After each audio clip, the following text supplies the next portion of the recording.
fabricantes e invirtió millones de dólares en la red, convirtiendo a Internet Explorer en una causa de vida o muerte en Microsoft. El gigante dormido había despertado, así lo definió.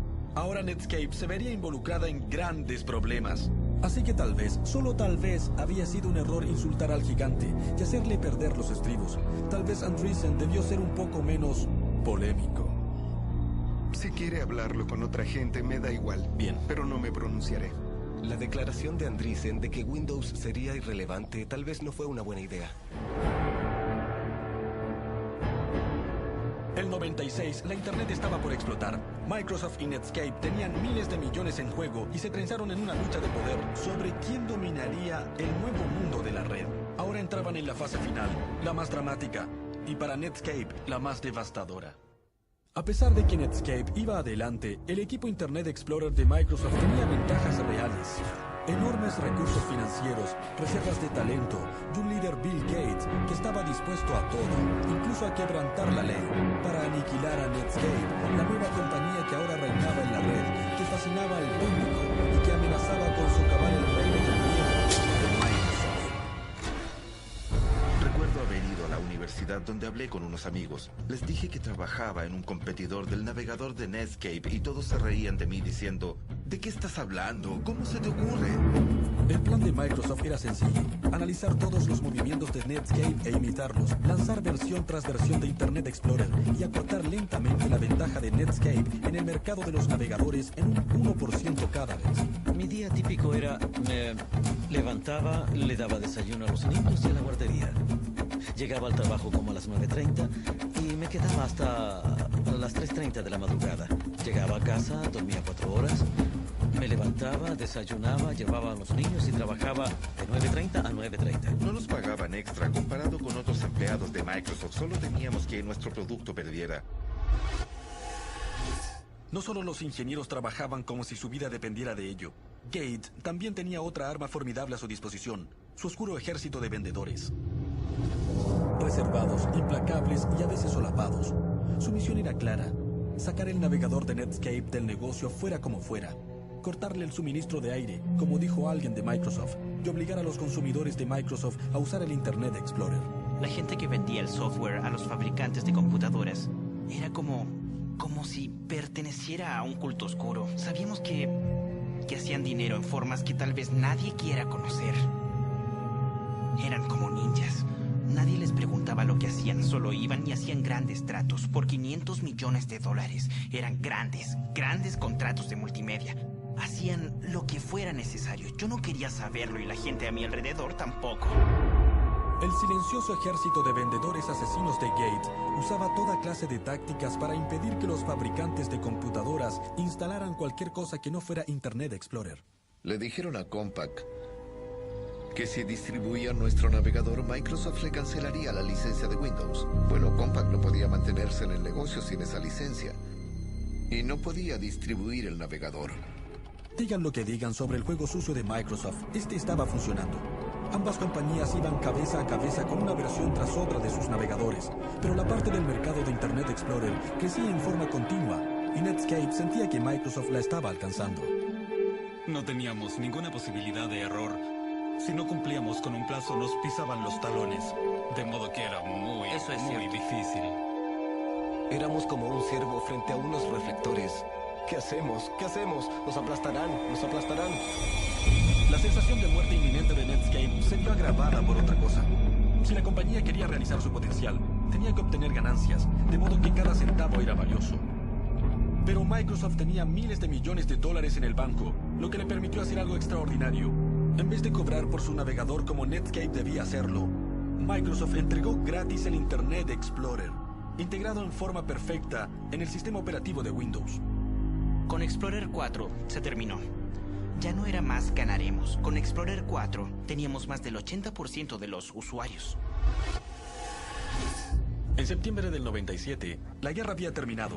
Microsoft había triunfado. Netscape se tambaleaba, su negocio daba tumbos, su supervivencia era dudosa. Para celebrar el lanzamiento del Explorer 4, Bill Gates dio una fiesta en honor de los guerreros que crearon su navegador. Pero en vez de hacerla aquí, en Seattle, decidió que un lugar mucho más adecuado sería este, San Francisco, el corazón del territorio de Netscape.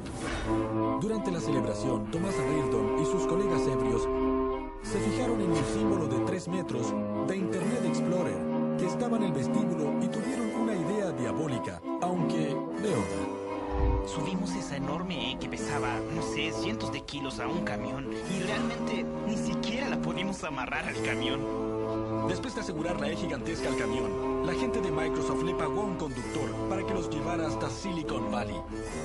Lo arrojaron aquí, en la fuente de Netscape, y regresaron tambaleándose al hotel. ¿Una broma juvenil? Por supuesto, pero también fue un símbolo adecuado. Desde ese momento todo fue cuesta abajo para Netscape. Un año después, su parte del mercado era inferior al 10%. La compañía que introdujo la edad de la Internet resultó adquirida por otra más grande pero menos atractiva, AOL. Teníamos la sensación de que estábamos haciendo algo duradero, pero cuando terminamos en AOL, todos sentimos que se había acabado, que era el fin, que no iba a durar. Eso fue bastante duro. Jim Clark también estaba decepcionado por la muerte de Netscape, pero tenía una cierta manera, más bien varios millones de maneras de consolarse. Invertí 5 millones en la compañía. Y al final gané cerca de 2.000 millones. Esa es una ganancia mayor a la esperada. Todos los ingenieros de Netscape también ganaron unos cuantos millones, pero al final se quedaron pensando en lo que pudo ser. Saben, no éramos nada. Éramos mucho mejor que eso. Sí, éramos mucho mejor. Habríamos sido perdedores amables. No, habríamos sido malvados.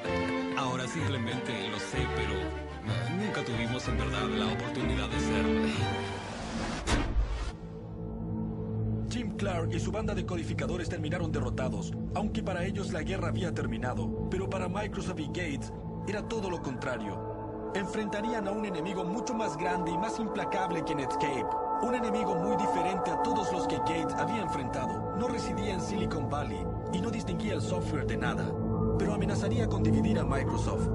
El enemigo era el gobierno, que ahora creía que Gates no era un héroe, sino un terrorista tecnológico. Estamos en 1998 y el Ministerio de Justicia de Estados Unidos, incitado por los enemigos de Microsoft en Silicon Valley, y en especial por Netscape y su abogado sabueso Gary Reback, ha comenzado un histórico juicio antimonopolio en contra de la compañía de Bill Gates. El gobierno ha acusado a Microsoft de usar su monopolio de Windows para llevar a cabo una serie de prácticas comerciales de exclusión que impedían que los consumidores tuvieran acceso a los productos de Netscape con el fin de poder así eliminar a la joven compañía. Con el futuro de Microsoft pendiente de un hilo, el hombre que se había declarado tan poderoso como el presidente veía a su compañía ante los tribunales acusada de quebrantar la ley, y se veía a sí mismo forzado a hacer una declaración maratónica grabada en video. Le habían hecho preguntas y filmado sus respuestas antes del juicio. Creo que eso fue nuevo para Bill Gates, que alguien le hiciera preguntas difíciles y que él no pudiera responderlas. Usted escribió aquí de gran importancia. No, yo no escribí eso. Bien. ¿Quién escribió la palabra gran? Una computadora. Ahí estaba el hombre más rico del mundo.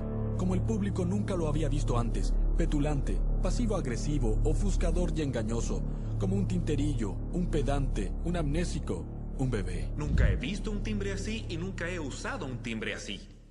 ¿No ha visto un timbre como ese en todos los documentos que le han mostrado en esta declaración? ¿Podrían traerme todos los documentos? Solo una pérdida de tiempo. Es una pérdida de tiempo. No sabía a qué se refería cuando dijo preguntar. En esas grabaciones dio la impresión de no estar diciendo realmente la verdad.